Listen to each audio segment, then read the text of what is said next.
Oke, baik ya. Materi ekonometri terapan. Jadi ekonometri terapan itu ekonometrika sendiri sebetulnya itu penerapan statistik dalam bidang ekonomi ya. Nah, eh, mostly atau kebanyakan yang dibahas adalah bagaimana model model statistik atau model ekonometrik dari sebuah fenomena ekonomi.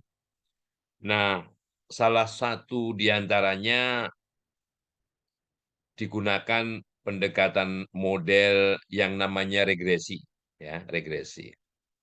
Regresi itu alat analisis statistik ya yang digunakan untuk mencari hubungan fungsional, hubungan dalam bentuk fungsi ya dari satu variabel yang dipengaruhi, ini kalau digambarkan ini dipengaruhi atau variabel dependen atau variabel terikat, ya, yang merupakan fungsi dari satu atau beberapa variabel independen, variabel bebas, variabel yang mempengaruhi gitu ya. Ini istilahnya banyak, kan tergantung mana yang eh, pernah dipelajari kan istilahnya banyak nih. Jadi kalau bahasa Inggrisnya di sini independent variable, ya ini dependent variable. Nah, kalau hanya satu variabel yang mempengaruhi, namanya regresi linear sederhana karena hanya satu variabel yang mempengaruhi. Sedang kalau lebih dari satu mempengaruhi, regresinya dikatakan berganda. Ya. Jadi variabel, var- halo, tolong di mute ya. Jadi,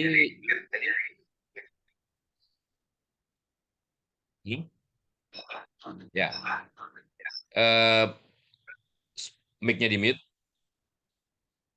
kameranya boleh di off kan, ya, biar apa namanya jaringannya bagus, ya. Oke, jadi variabel namanya juga variabel. Eh, ini terjadi gaung kayaknya ada yang pakai dua gadget, dua-duanya eh, mungkin mic-nya nyala semua itu ya. Oke, jadi di mute ya.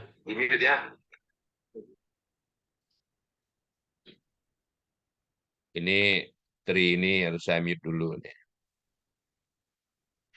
Maaf Pak, baik Pak udah di mute.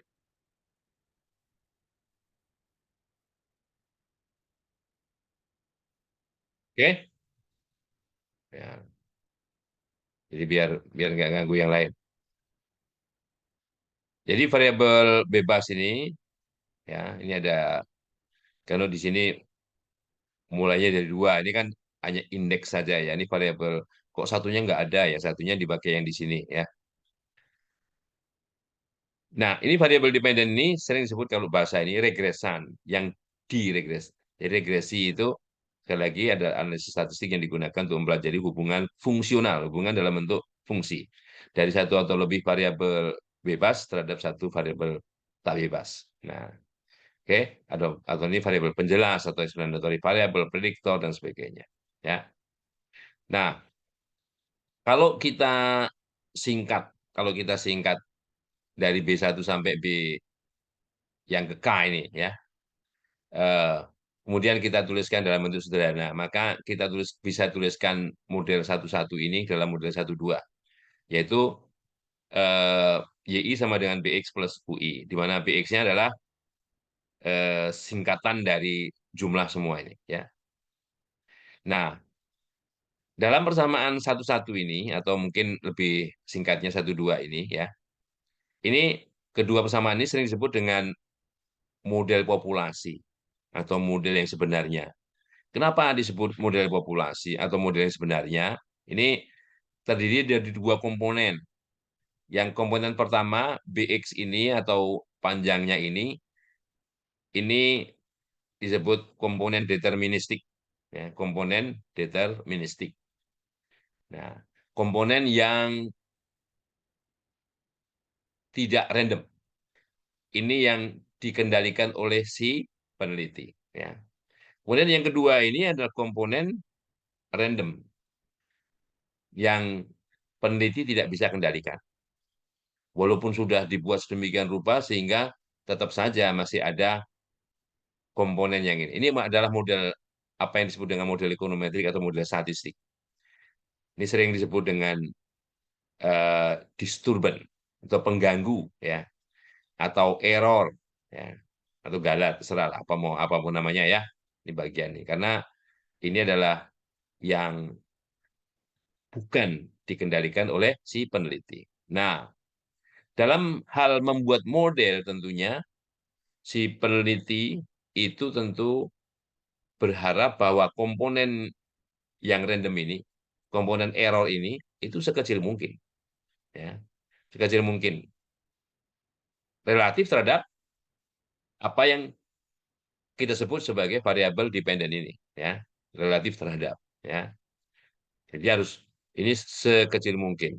Kalau misalnya ini nol artinya sempurna dia, ya, nol sempurna. Tapi dalam hal apa yang kita hadapi kenyataannya di lapangan sesungguhnya itu sulit untuk mendapatkan error ini yang nol, ya. Oke. Nah, ini yang disebut dengan regresi linear berganda kalau variabel bebasnya itu lebih dari satu. Kenapa disebut linear? Disebut linear karena pangkat dari ini, ya, tolong diperhatikan, yang X ini dan Y itu variabel namanya. Sedangkan B1, B2, B3 sampai BK ini namanya parameter. Ya. Jadi kalau variabel itu namanya able dapat very bervariasi, ya. Jadi setiap amatan ini amatan yang ke I, ya. Ini I itu amatan ke. Biasanya ini kalau mau lengkap I dari 1 sampai ke N misalnya. Gitu, ya. Oke. Nah, BX BX ini, ya, BX ini, ya, itu dapat diinterpretasikan sebagai rata-rata atau mean bersyarat dari apa yang kita amati sebagai variabel dependen ini. Nah, notasinya begini. Jadi BX ini nilai harapan atau rata-rata E itu notasi dari ekspektasi, ya, atau nilai harapan atau rata-rata lah. Rata-rata dari YI ini apabila X-nya diketahui. Ya, apabila X-nya diketahui. Itu yang disebut dengan komponen BX ini. Ya. Karena diketahui B-nya berapa ini kalau sudah diketahui. Kalau belum, ya kita harus estimasi dulu. Ya. Kita harus estimasi dulu. Ya. Nah, oke. Kita perhatikan dulu sekarang, ya, bahwa namanya variabel able, sekali lagi ya, able itu dapat very bervariasi, ya. Ini bagaimana eh, data alami dari variabel terikat atau variabel tak bebas ini. Nah, kita harus tahu bahwa setiap variabel itu dapat saja merupakan salah satu dari bentuknya itu salah satu dari 4 skala ini. 4 skala ini, ya. Skala yang paling primitif. Skala yang paling primitif itu namanya skala nominal. Skala nominal, ya. Jadi variabel dengan kategori ini, ya, do not have any. Jadi tidak memiliki apa namanya. Jadi angka itu hanya melambangkan sesuatu. Misalnya variabel yang namanya jenis kelamin. Jenis kelamin, kalau dalam kuesioner itu pilihannya hanya laki-laki perempuan, ya, laki-laki perempuan.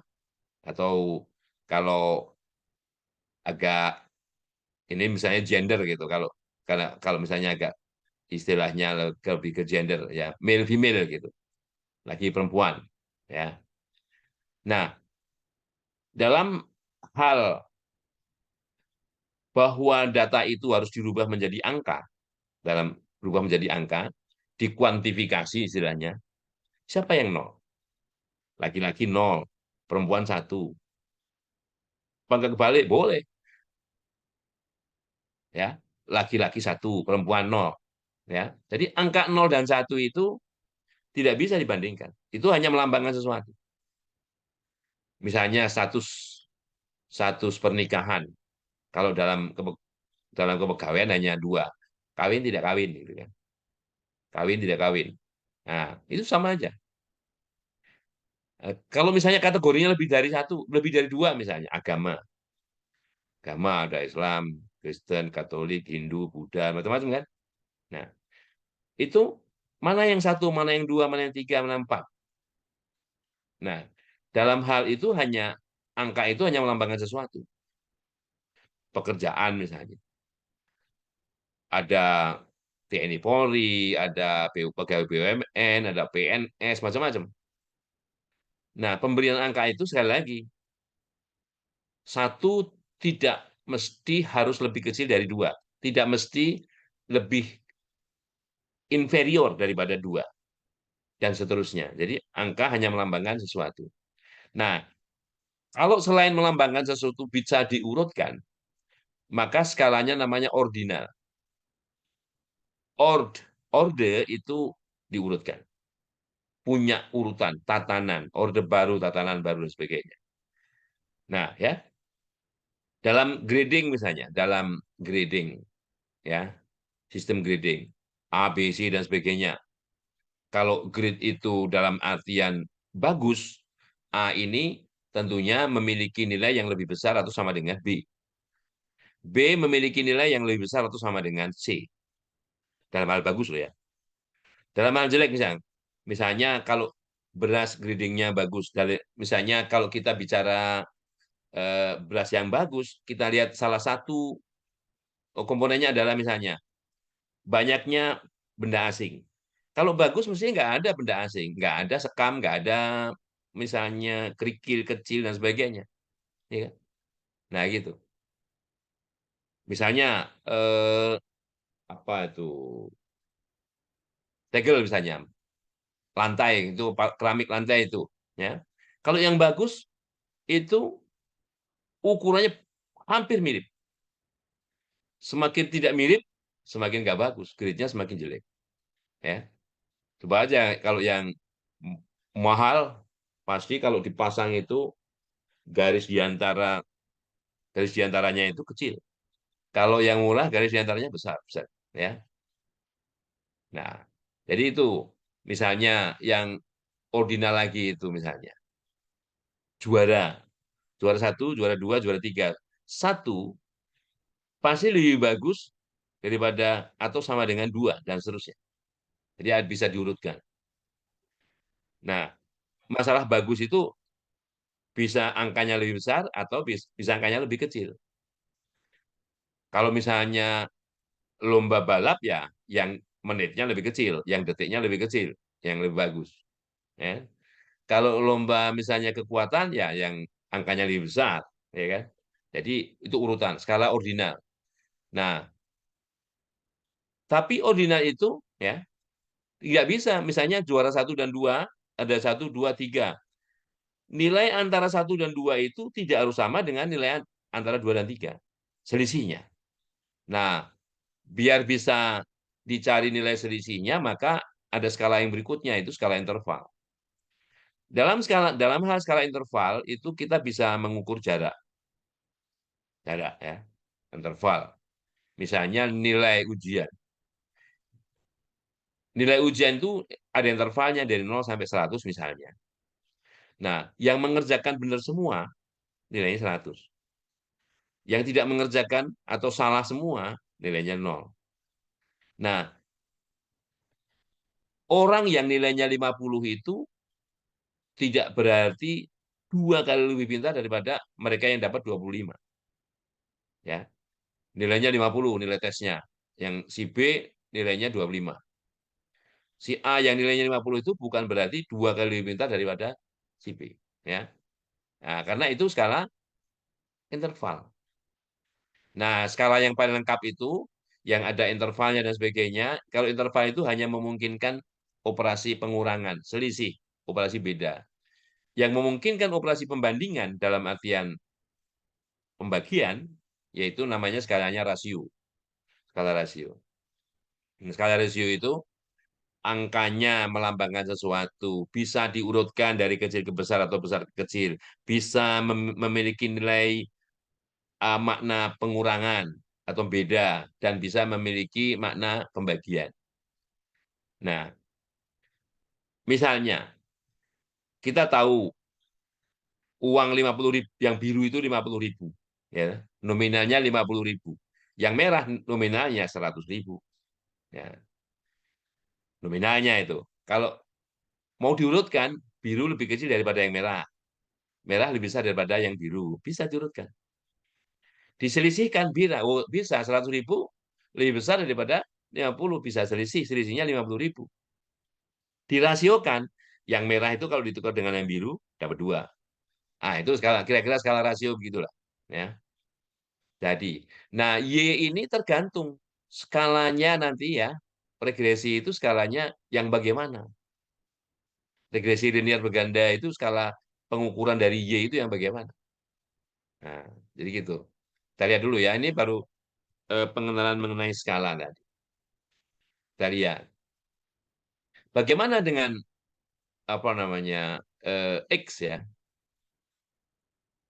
Sifat dari variabel penjelas sendiri. Oke, kita lihat di sini.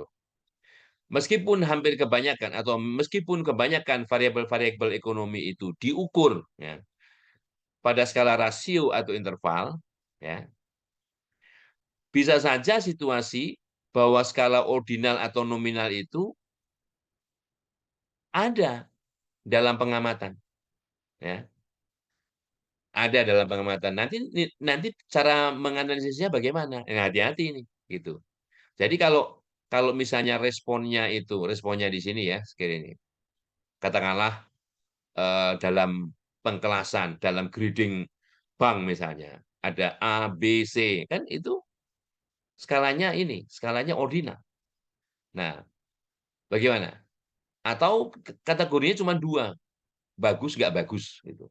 Nah, itu bisa bisa apa namanya kita kategorikan sebagai skala yang ordinal.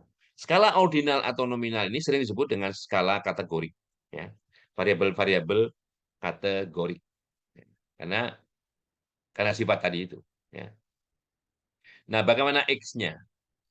Variabel X ini ya, dapat diukur pada skala-skala yang barusan kita bahas. Jadi kalau X itu bisa saja rasio, interval, ordinal, nominal, ya.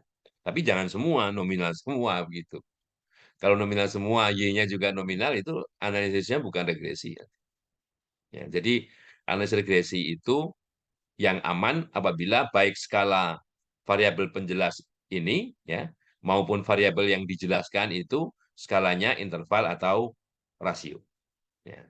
Jadi skalanya rasio atau interval. Ya. Biasanya kalau pembelajaran di apa namanya metodologi penelitian dibalik, justru dari yang skala paling primitif ke skala paling lengkap ini ya. Kalau di buku ini dibalik dari yang paling lengkap ke paling primitif ya. Oke, tidak masalah. Oke. Nah, bagaimana dengan parameter atau koefisien regresi istilahnya dengan beta-beta tadi? Ya. CLRM ini singkatan dari Classical Linear Regression Model, model regresi linear klasik. Ya. Dalam model regresi linear klasik itu diasumsikan bahwa koefisien-koefisien regresi itu ya, are some fixed number. Jadi bisa saja dia fix, bilangan-bilangannya fix. Dia tidak acak, tidak acak ya, tidak acak.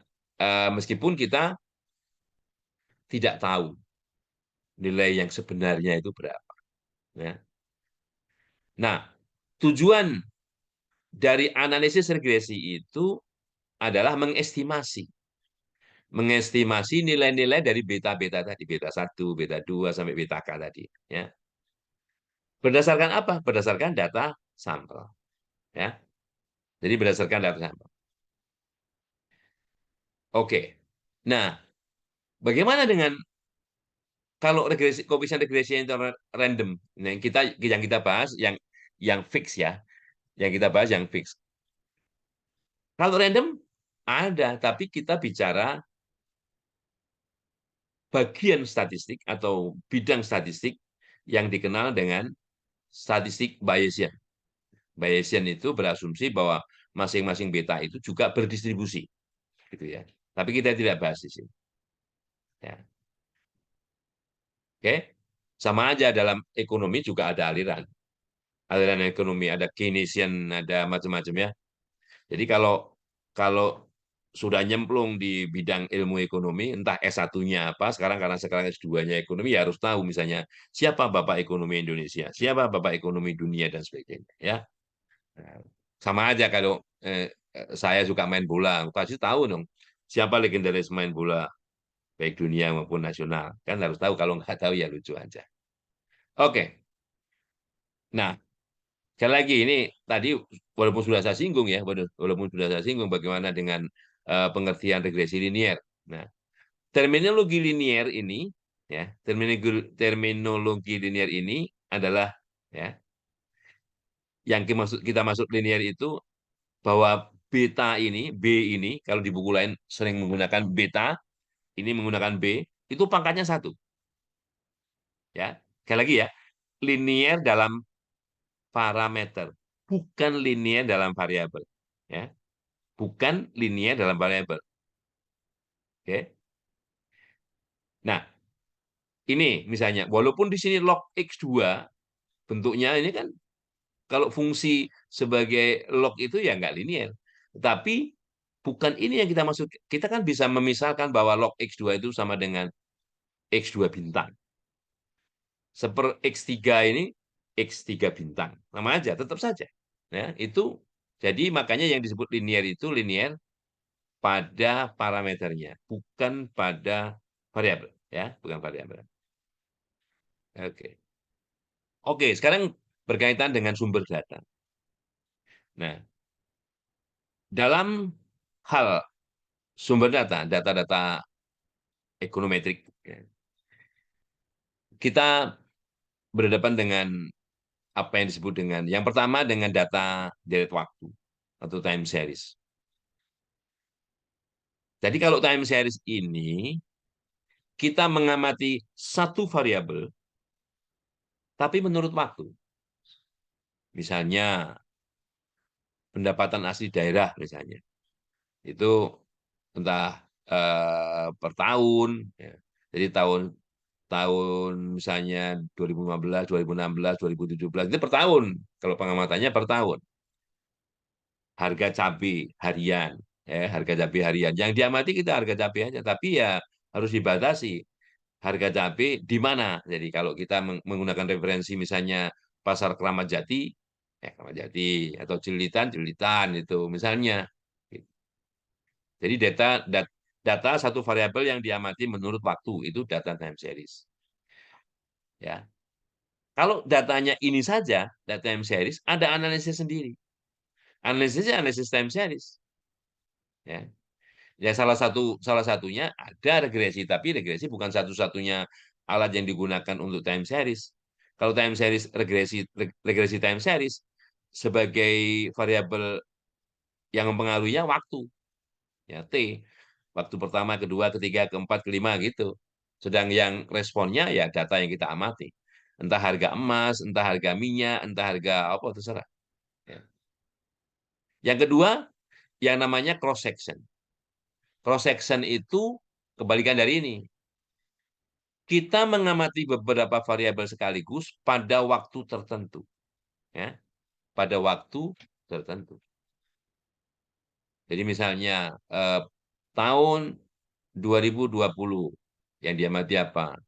Di sini misalnya penerimaan pajak, apalagi dan sebagainya. Ya. Jadi yang diamati banyak variabel sekaligus pada waktu tertentu. Ya. Sedangkan yang ketiga itu gabungan antara time series dan cross section. Misalnya bicara PDRB dari beberapa daerah. Misalnya kalau di Bengkulu ini ya 9 kabupaten dan kota. Nah, 9 kabupaten dan kota itu kalau diamati pada satu waktu, itu cross section. Tetapi PDRB-nya bukan hanya satu waktu. Di 9 kabupaten dan kota itu diamati dalam misalnya 10 tahun terakhir. Nah, kalau seperti itu, datanya data panel namanya. Ya, data panel itu gabungan dari data time series dan data cross section. Oke. Nah, ini apa namanya penjelasannya.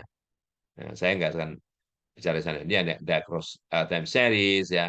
Ini cross section, ini panel atau longitudinal atau mungkin micro panel data. Ya.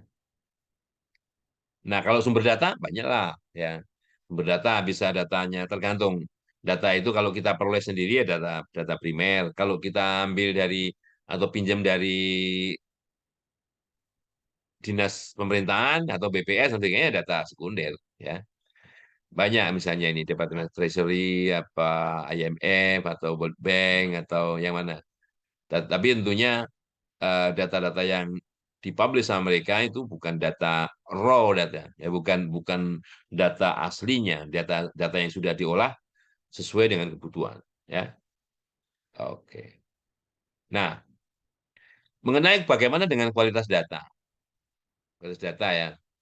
Nah, kalau nanti sudah eh, misalnya penelitian dan sebagainya ya harus hati-hati bahwa apa yang kita maksud kita peroleh dengan data itu jangan terus diolah dalam artian eh, data harus begini, data harus as it is, data harus seperti apa adanya. Ya. Kalau data itu tidak seperti apa adanya, dibuat-buat dan sebagainya, ya bisa saja malah nanti hasilnya tidak bagus. Ya. Oke. Oke. Nah, sekarang tadi kita bicara bahwa salah satu tujuan analisis ekonometrik itu adalah untuk mengestimasi parameter tadi, mengestimasi si beta atau B ini mulai B1 sampai B yang ke K. Ya. Nah, bagaimana menganalisis mengestimasinya gitu kan? Karena tujuannya itu berdasarkan data ya, datanya sudah kita bahas, sumber datanya, kualitasnya dan sebagainya ya. Nih, estimasi dari model regresi linier. Oke. Oke. Nah, salah satu, salah satu. Ini bukan satu-satunya ya. Ini bukan satu-satunya. Salah satu metode yang umum digunakan untuk mengestimasi beta 1, beta 2 atau yang disebut dengan parameter regresi ini, apa yang disebut dengan ordinary least square. Ordinary ini biasa, least square, least terkecil, square kuadrat, jumlah kuadrat terkecil biasa. Nah, daripada di Indonesia kan OLS itu ya. Tapi jangan salah dengan ALS. Itu nama bis. Ini ordinary least square.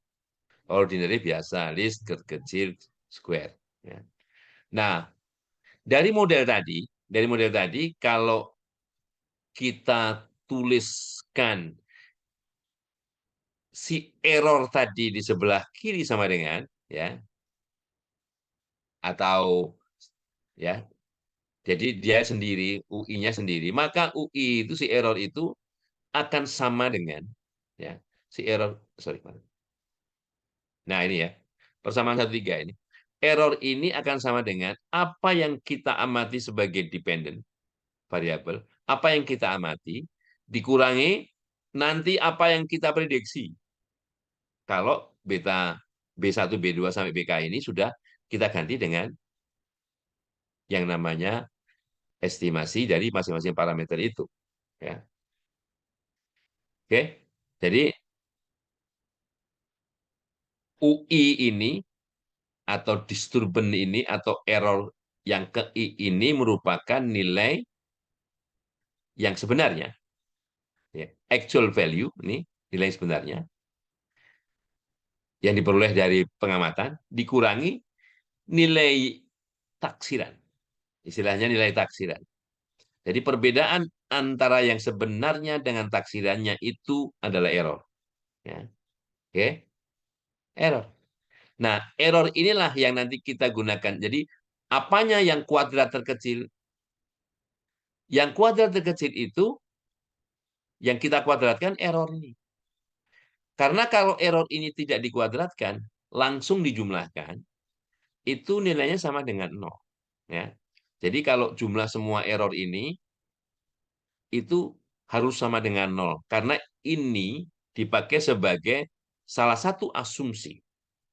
Salah satu asumsi bahwa errornya itu berdistribusi dengan rata-rata 0. Nah, salah satu jaminan rata-rata 0 itu harus jumlahnya sama dengan 0. Karena banyaknya data itu tidak mungkin negatif.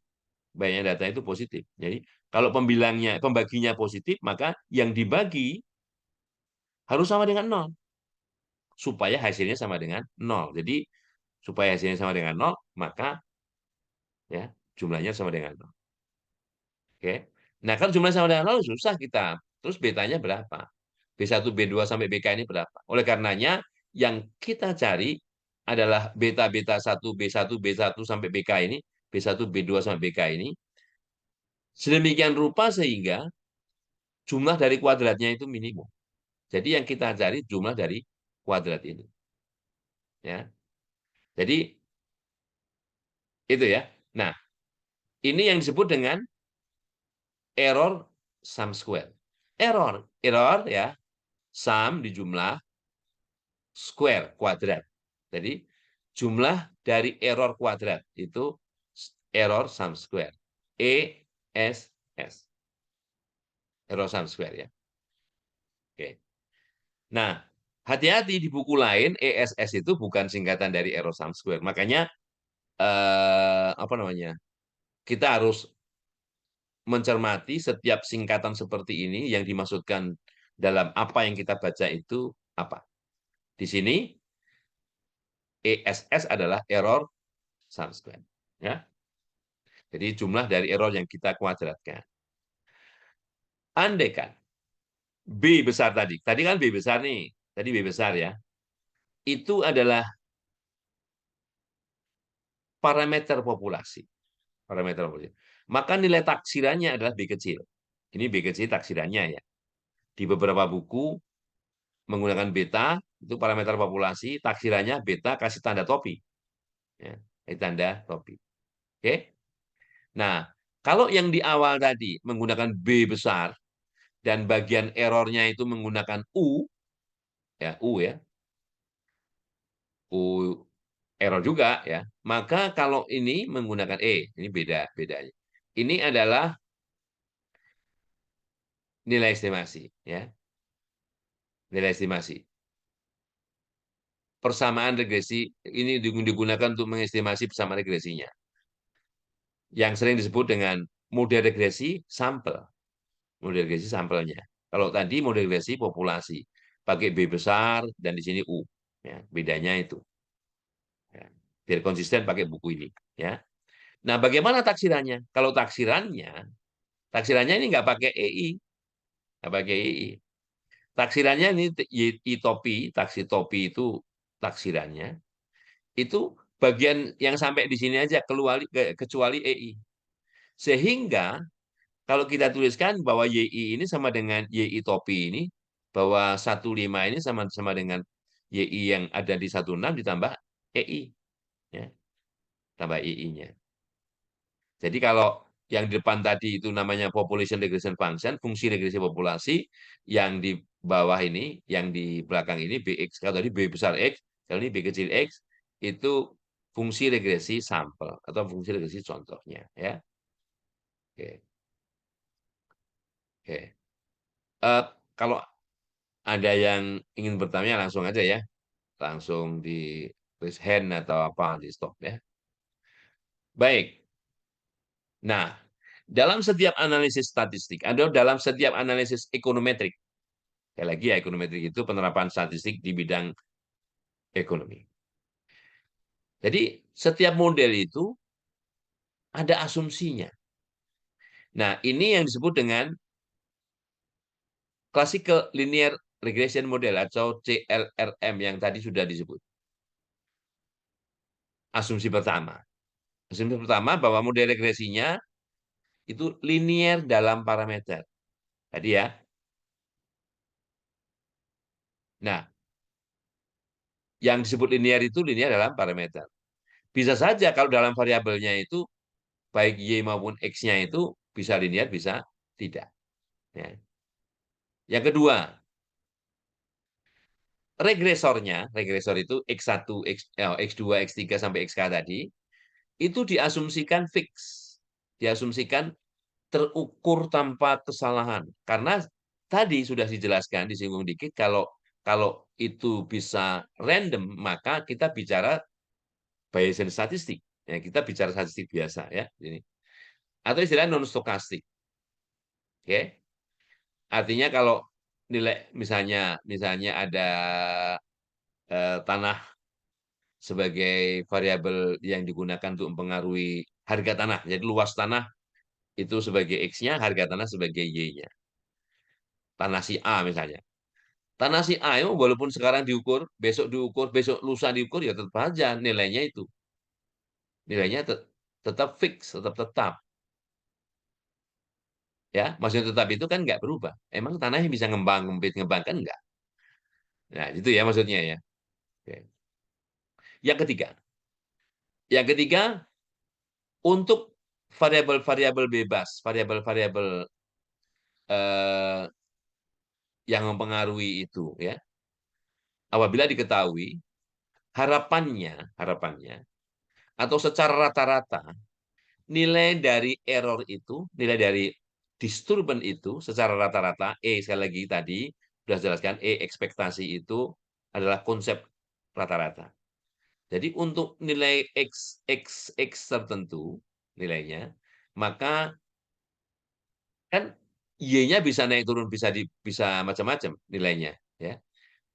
Tapi secara rata-rata itu nilai disturban atau pengganggunya itu, errornya itu sama dengan 0. Ya, oke. Itu ini notasi artinya jika X diketahui.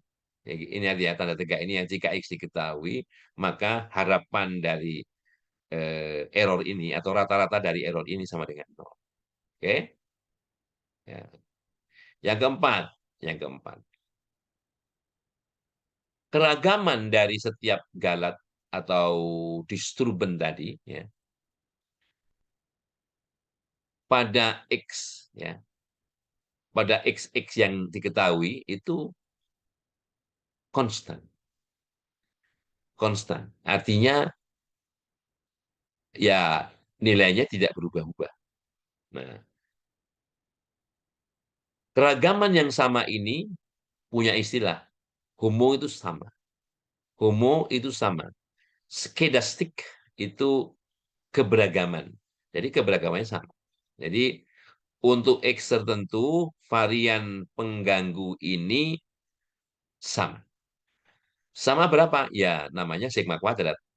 Nah, besarnya berapa? Tergantung datanya. Nah, gitu ya. Tergantung datanya. Di sini tidak ada subscript ya. Tidak tergantung data ke. Gitu. Berikutnya. Yang kelima, nih. Ya. Antar antar keragaman, antar disturban, antar pengganggu ini, antar error yang ke I dan error yang ke J ini, dia tidak berkorelasi. Tidak berkorelasi. Atau korelasinya sama dengan 0. Di sini bukan COV, di sini COV itu kovarian. Kovarian korelasi itu mengukur keeratan hubungan dari dua variabel.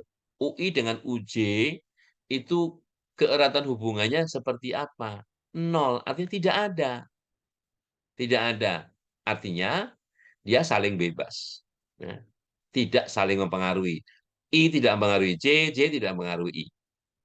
Nah, itu yang disebut dengan korelasi sama dengan nol atau kovarian sama dengan nol.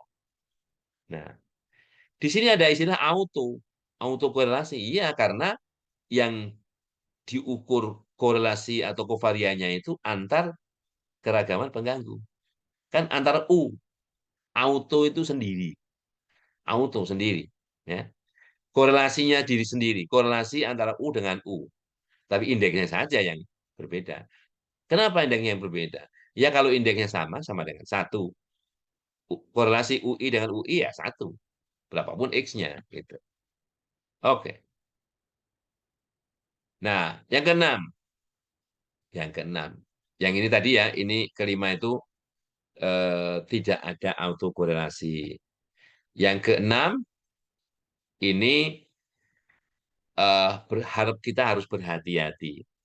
Jika ada dua atau variabel penjelas atau variabel bebas yang berkorelasi tinggi. Nah, yang berkorelasi tinggi itu artinya antar misalnya X yang ketiga dan keempat itu bisa mendekati min satu, bisa mendekati plus satu. Justru itu yang kita hindari. Kenapa? Kejadian seperti itu yang disebut dengan multikolinearitas. Multi banyak. Kolinearitas ya artinya antar dua variabel penjelas atau mungkin lebih ya, itu memiliki hubungan yang erat, memiliki korelasi yang tinggi, baik positif maupun negatif. Sebagai teladan misalnya. Misalnya X5 ini bahkan secara eksplisit bisa dinyatakan sebagai 2 kali X3 ditambah 4 kali X4. Misal, mau angka 2, mau angka 4 ini diganti apa enggak masalah. Ganti berapa aja enggak masalah. Enggak harus 2 dan 4. Kalau ini hubungannya sama dengan, maka dipastikan ya bahwa ada multikolinearitas. Karena X5 ini bisa dinyatakan sebagai X3 dan X4. Ya udah, kalau kalau seperti ini, X5 buang aja. Toh kita tahu bahwa X5 itu 2 kali X3 ditambah 4 kali X4. Itu ya. Jadi yang keenam, tidak boleh ada multikolinearitas. Tidak boleh. Yang ketujuh, yaitu model regresinya itu harus eh, teridentifikasi dengan benar. Nah, ini yang disebut dengan correctly specified. Ya, biar errornya itu sekecil mungkin kan tadi sudah disebutin bahwa tujuan dari analisis regresi itu kita membuat fungsinya yang depan itu seperti apa modelnya sehingga errornya sekecil mungkin. Misalnya dalam hal teori-teori ekonomi itu saya yakin awalnya itu sifatnya kualitatif. Kualitatif artinya awalnya nggak pakai angka-angka. Misalnya begini, misal terlepas ada anomali apa enggak ya. Secara umum bisa dikatakan bahwa jika harga naik maka permintaan turun. Nah, jika kalau harga itu misalnya di sumbu datar ini, kadang-kadang yang di atas ya, sumbu datar ini, kalau harga naik itu berarti X-nya bergerak kanan, permintaan turun. Nah, gambarnya kan begini nih. Nah, permasalahannya turun itu gambarnya apa lurus turun, apa melengkung seperti ini ya, melengkung seperti ini, atau melengkungnya seperti ini, toh ya, kan bisa macam-macam. Itu baru kelihatan kualitatifnya aja. Jika harga naik maka permintaan turun. Nah, turunnya seperti apa? Turun lurus, turun melengkung begini, turun melengkungnya kebalikannya begini, nah kan turun, ya kan? Nah, yang seperti itu harus correctly specified. Makanya bagusnya sebelum menentukan fungsi dalam artian secara notasi matematik itu, sebaiknya kita plotkan diagram pencarian seperti apa. Oh, titiknya mestinya menurunnya seperti ini, bukan lurus. Maka kita tidak bisa menggunakan atau tidak bagus kalau kita menggunakan fungsi linier garis lurus, ya gitu ya. Kira-kira begitu, nomor 7. Ya. Nah, nomor 8. Nomor 8-nya apa? Bahwa ini distribusi. Bahwa errornya ini atau disturbannya ini, UI ini, untuk setiap I, ini distribusi, memiliki distribusi yang namanya N itu normal. Ya, normal dengan rata-rata 0 dan ragam atau varian sigma kuadrat. Sekali lagi ya, sigma kuadrat aja. Kalau sigma kuadratnya berapa? Ah, nanti dicari dari data. Yang jelas sigma kuadrat ini sebuah bilangan yang positif. Jadi sigma kuadrat tidak boleh negatif. Namanya juga kuadrat, bilangan kuadrat kok negatif. Nggak mungkin ya. Kecuali bilangan imajiner. Kita tidak bicara bilangan imajiner. Ya. Kalau sigma kuadrat sama dengan 0 bisa nggak? Bisa. Kalau semua data sama, maka nggak ada keragaman atau variannya 0. Tapi dalam hal asumsi yang digunakan untuk error ini, UI ini, distribusinya normal dengan rata-rata 0 varian sigma kuadrat yang nilainya positif. Positifnya berapa? Nanti pakai eh, apa namanya, estimasi gitu ya. Oke, ada pertanyaan? Nah, berdasarkan asumsi-asumsi dari A1 sampai A7, ya, A1 sampai A7, dapat ditunjukkan bahwa metode OLS ini, metode OLS itu atau ordinary least square ini, metode yang mungkin bisa dikatakan paling populer pada penggunaan yang praktis. Penggunaan praktis ya.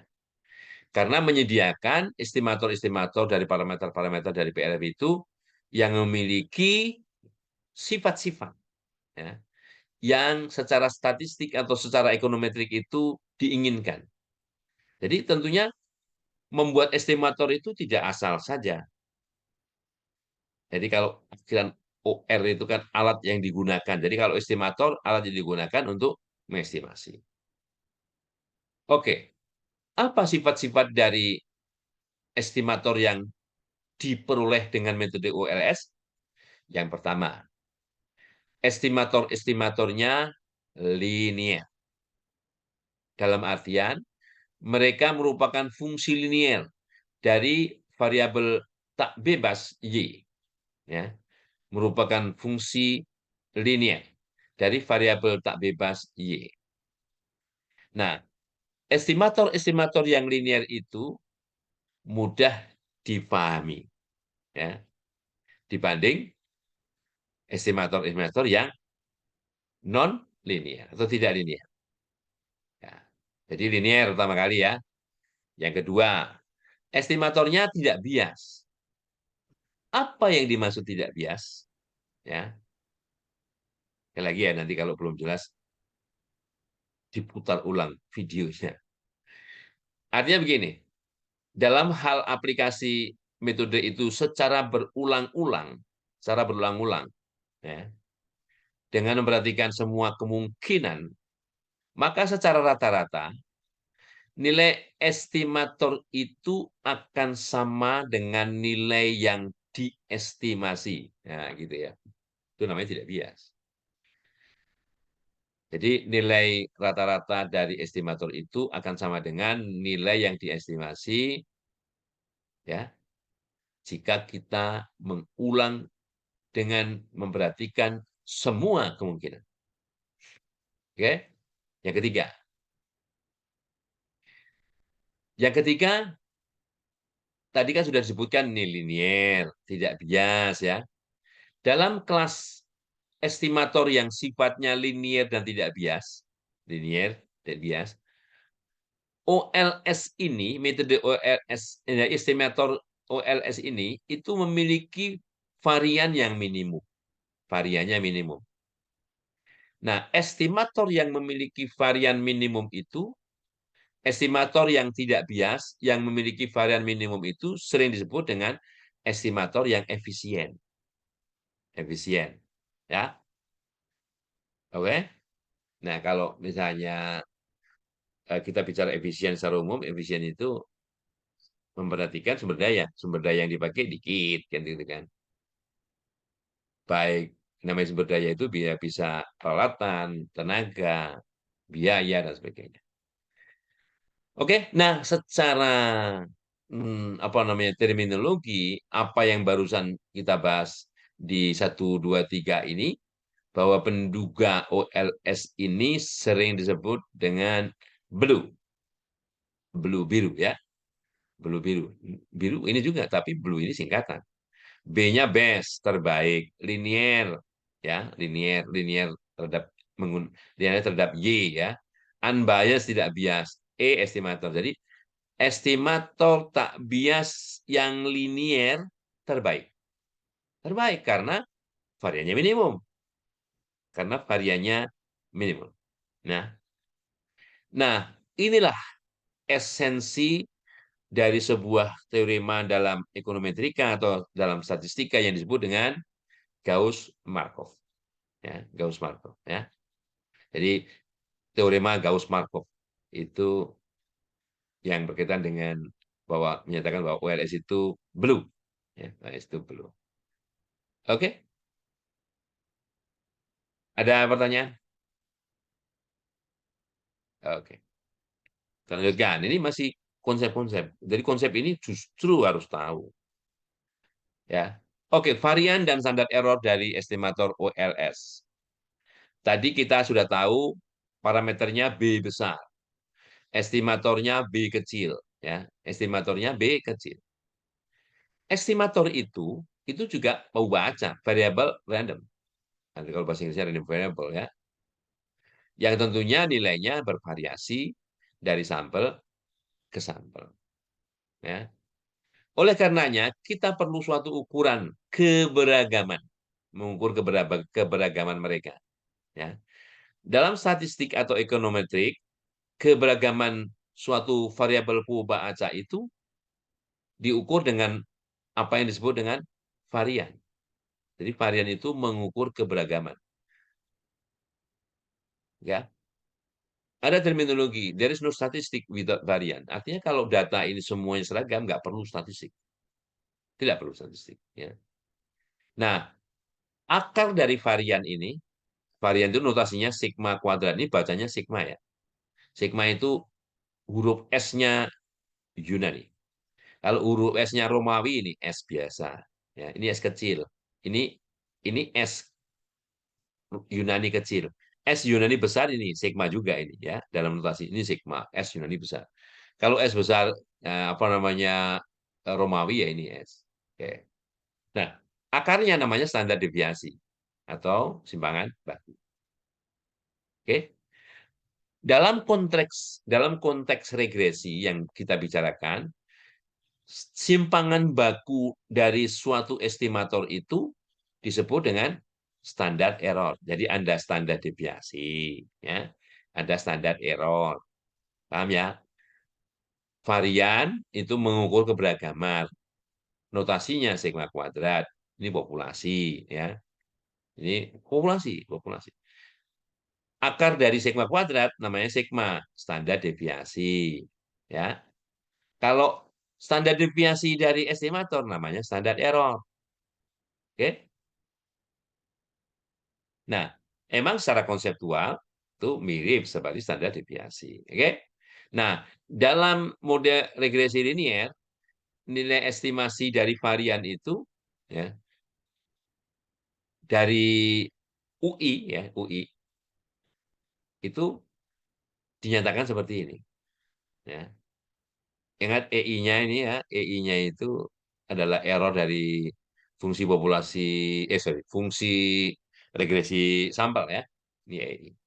Nah, jadi jumlah EI yang dikuadratkan dibagi dengan N min K. N-nya banyaknya data. N banyaknya data. K banyaknya parameter.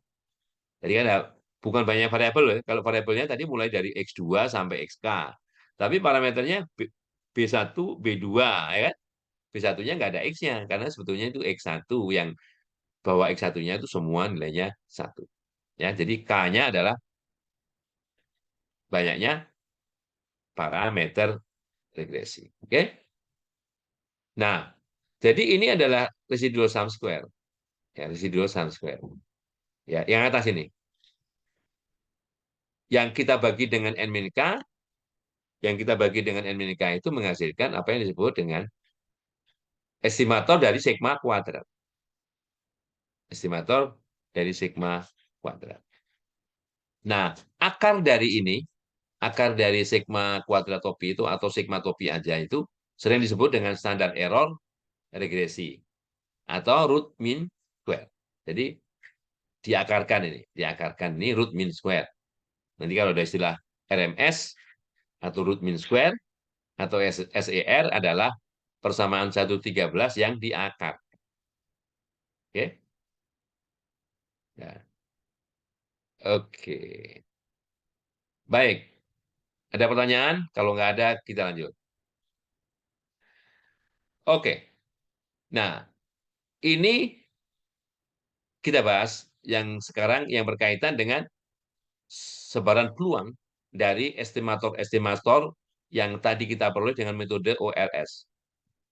Maaf, saya minum dulu ya. Gatal doanya.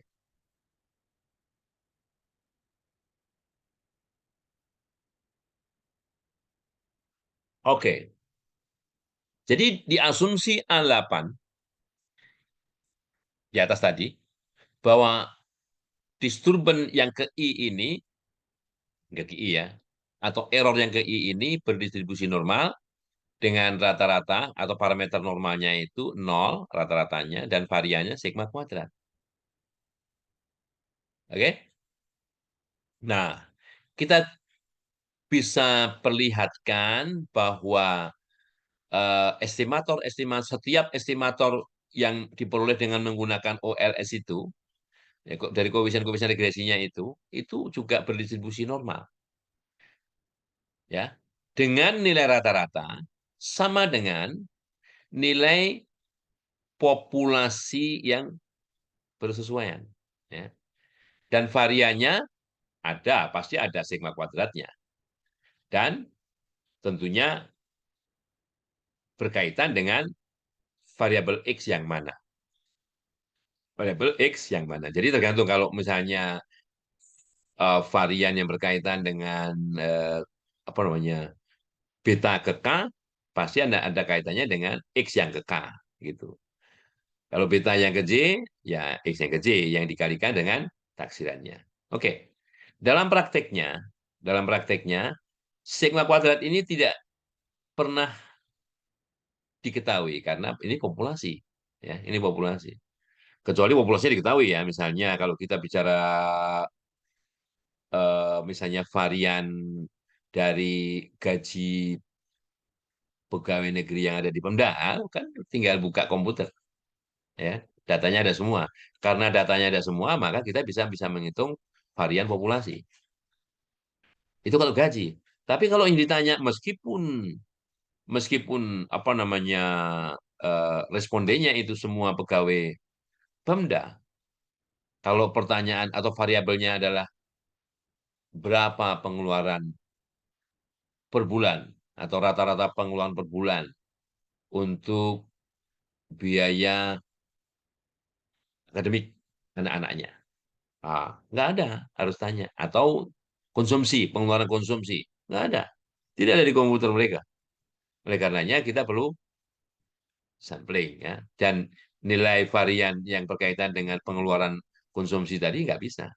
Bisanya dengan berdasarkan sampel, kita hitung taksirannya atau estimatornya. Oke? Oke.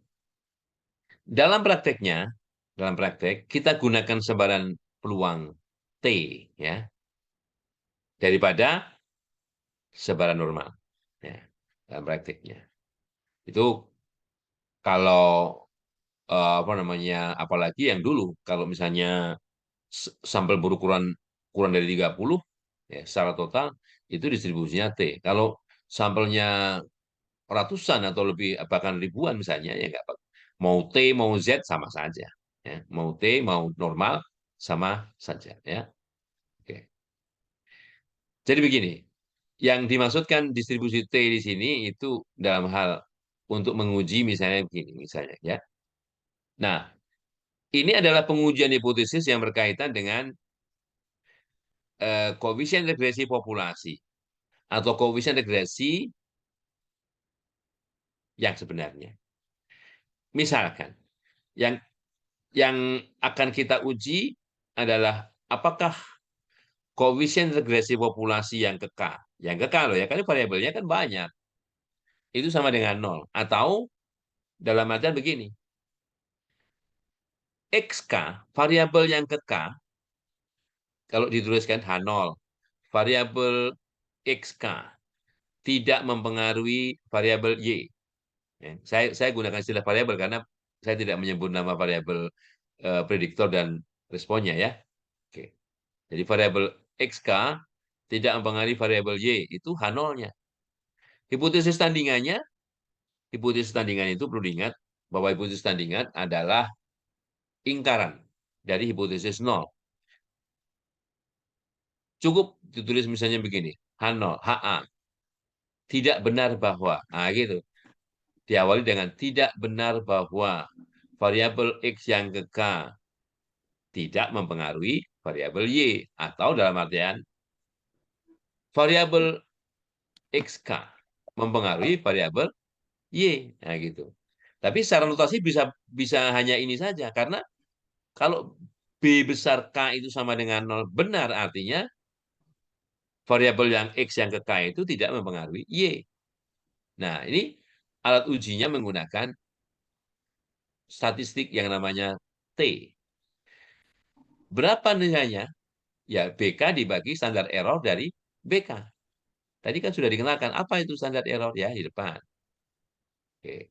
Jadi, ini adalah statistik uji. Statistik yang digunakan untuk menguji hipotesis. Hipotesisnya apa?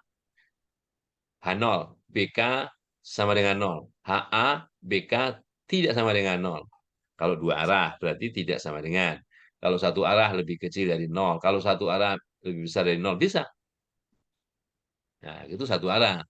Kalau dua arah, BK tidak sama dengan 0. Oke? Nah, jadi ini keterangannya. Terus, bagaimana kriteria penolakan hipotesis itu? H0 yang mana yang didukung H0 atau HA yang didukung oleh data? Yang mana? Kalau data itu mendukung H0, maka An, hipotesis 0 terima. Iko mana Kalau mama kau tadi keluarkan data Iko? Mana mendukung, kamera? Apa laptop nak? tolong mic-nya dimatikan ya. Apa nak? Wah, maka yuk.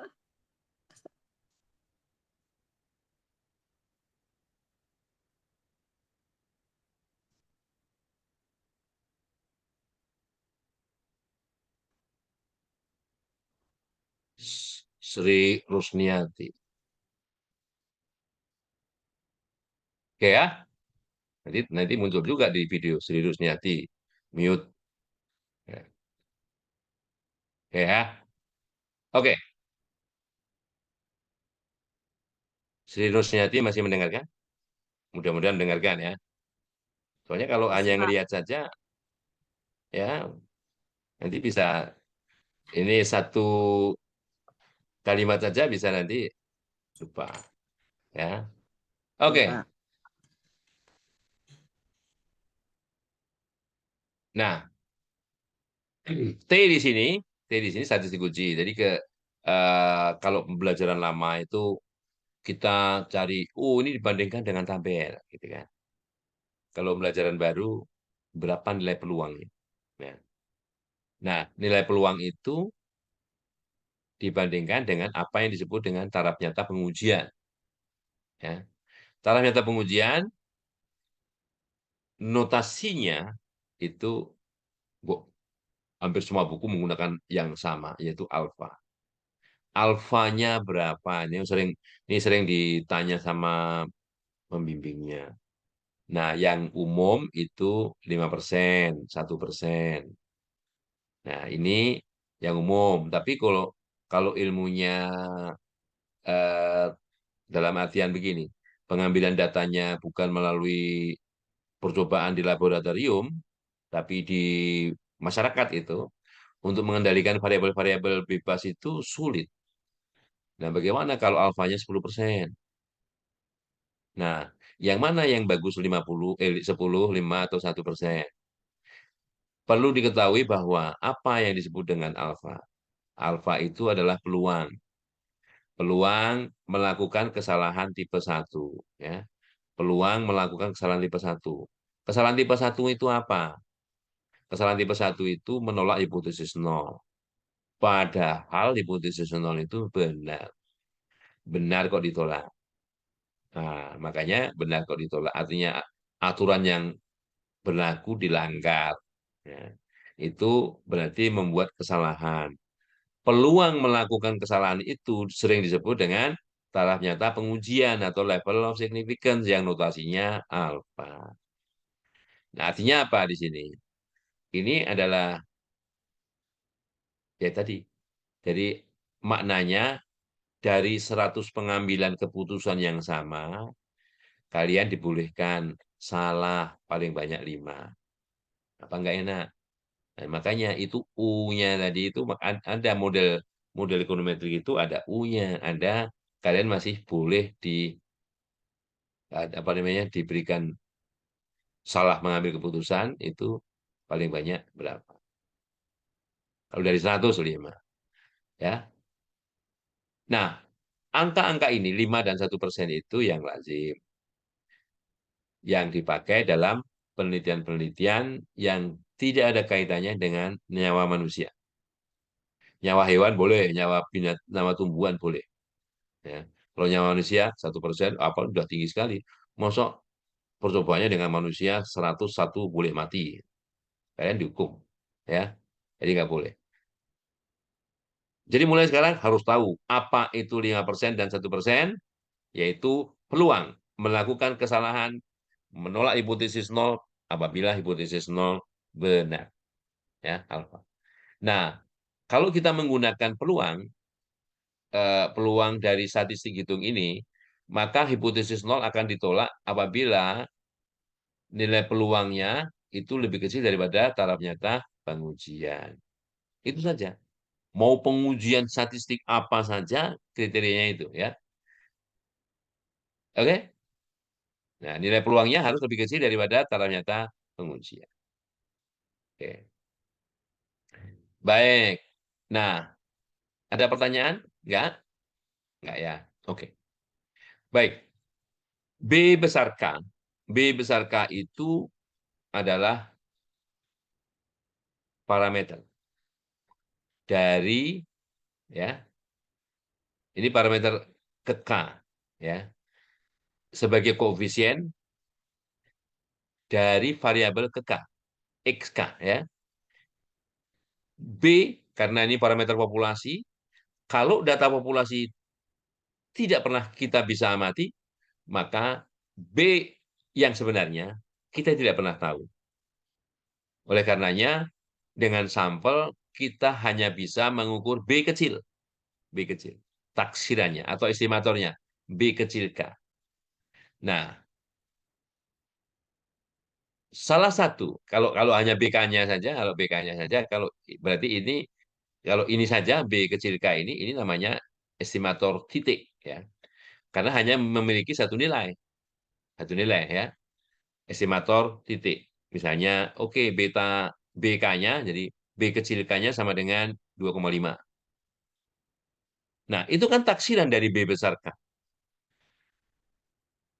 Kalau kita ditanya B besar K yang sebenarnya itu berapa? Kalau B kecil K-nya itu 2,5. Ya. Oke, kalau begitu kita tidak membuat estimator titik, tapi estimator dalam bentuk interval. Dalam bentuk interval. Yang sering disebut dengan selang kepercayaan. Ya, confidence interval itu selang kepercayaan. Nah, tergantung seberapa percaya. Mau 90% percaya, 95%, 97,5, 99, atau 94, 96 yang enggak jarang dipakai orang itu. Ya lagi ya, ini bukan harus nilainya 5 dan 1% ya. Tidak harus ini. Kita mau pakai 4%, 3%, 2% bisa. Cuman yang lazimnya itu ini ya. Mau pakai misalnya kita sudah menetapkan alfanya 5%. Seandainya sudah penelitiannya mahal, hasilnya menghasilkan nilai peluang. Nilai peluangnya itu 5,1%. Kalau 5,1 kan lebih besar dari ini. Berarti kan H0 diterima. Padahal kita berharap H0 ditolak. Nah, bagaimana kalau kejadian seperti? Ya kita naikkan, bukan 5%. Misalnya alfanya 6%. Nah, pasti ditanya sama pembimbingnya. Ya. Emang boleh? Boleh. Ya kan? Karena yang menentukan alfa ini siapa? Peneliti. 5,1 kecuali ujian ya. Jadi ujian. Kalau yang buat soal ujian saya, yang menentukan 5,1% itu saya. Tapi kalau kalian melakukan penelitian, yang menentukan kalian. Mau 5, mau 1. Terserah. Ya. Ya, oke. Jadi ini adalah intervalnya. Jadi si BK kecil ini ditambah sesuatu atau dikurang sesuatu.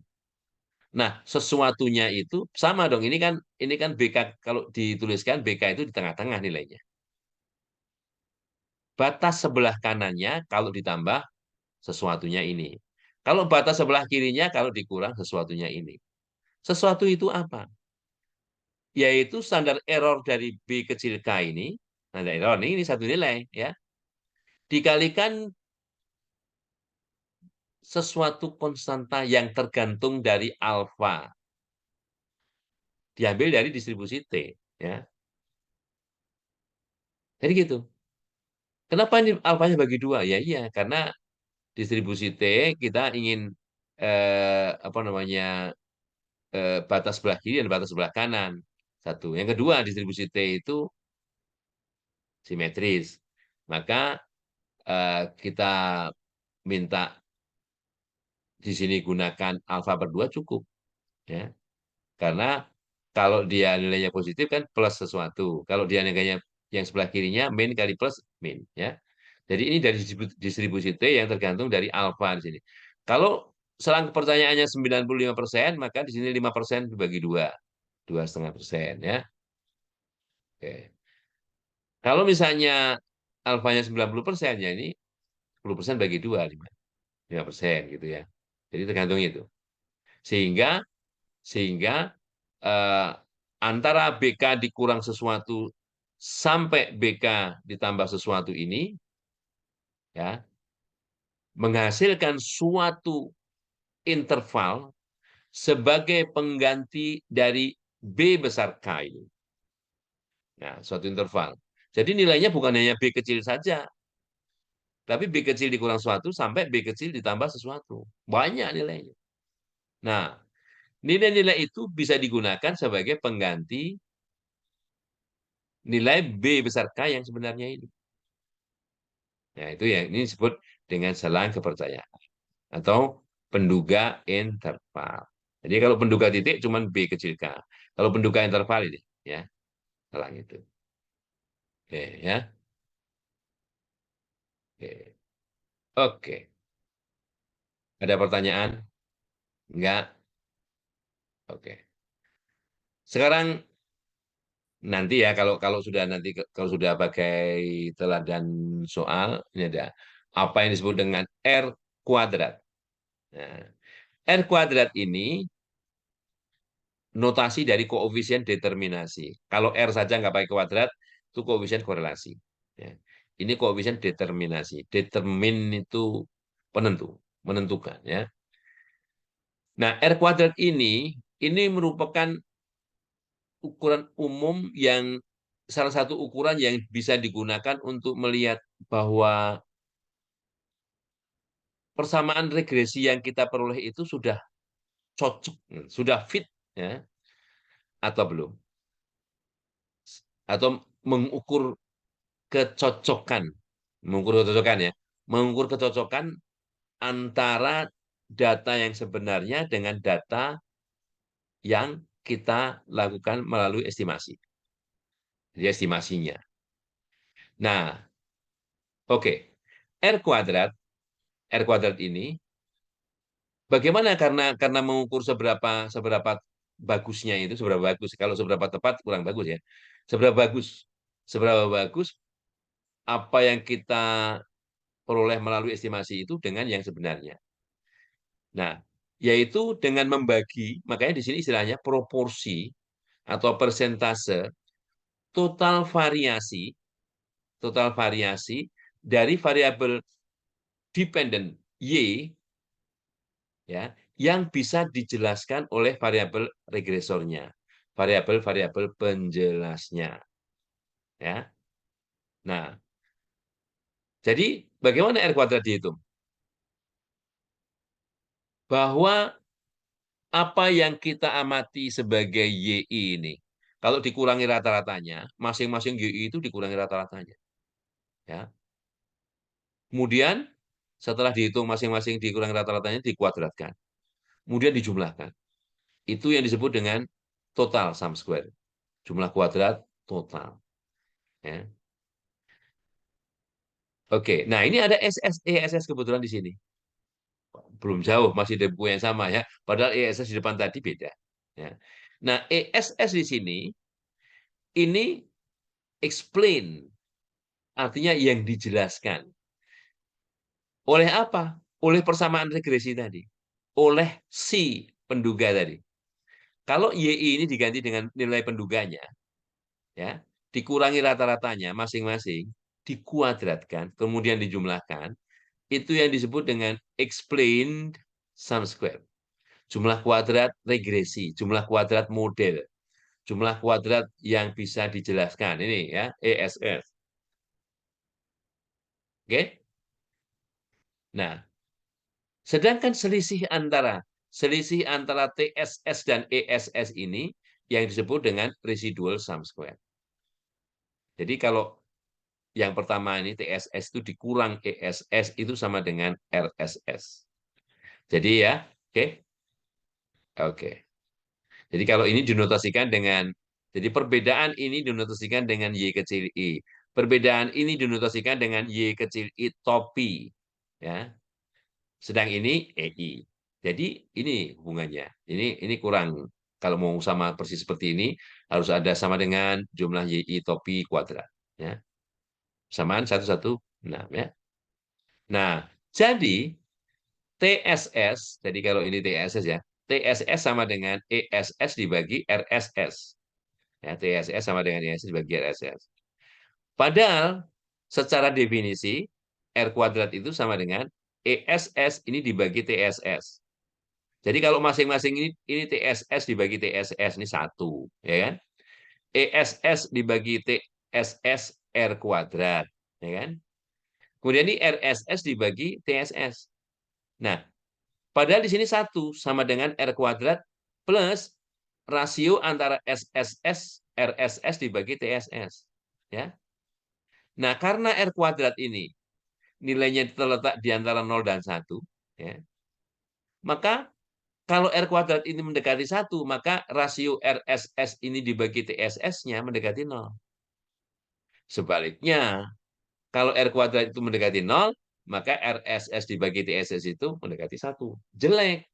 Masuk residunya sama dengan totalnya. Mendekati totalnya. Nah, yang bagus, R kuadratnya mendekati 1. Ya. Jadi yang R kuadratnya mendekati 1. Jadi R kuadrat sama dengan 1 dikurang ini. Jadi kalau si pengurang ini mendekati 0, berarti ini mendekati 1.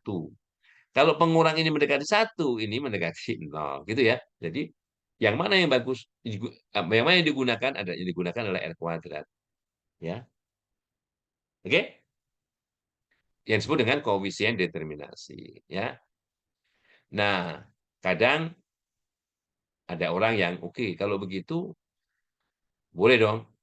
Ini kan nggak ngerubah. Tapi ini namanya adjusted. Jadi adjusted R kuadrat, adjusted R square ini dinotasikan dengan R bar kuadrat. Yang rumusnya sama dengan 1 dikurang R kuadrat ini, yang dikalikan dengan N-1 per N-K. Nanti kalau ada keluaran namanya adjusted R square ini, itu di persamaan 120 ya. N banyaknya data, banyaknya pengamatan. K banyaknya parameter. Kalau jangan salah ya, bukan banyaknya variabel. Karena ada beta 0 tadi, ada beta 1 tadi, ada intercept-nya. Ya. Jadi dikurang gitu. Oke. Nah, ini diskusi kan yang mana mau digunakan R kuadrat apa adjusted. Nah, ini ya, ini salah satu diskusinya. Ya, jika K lebih dari satu,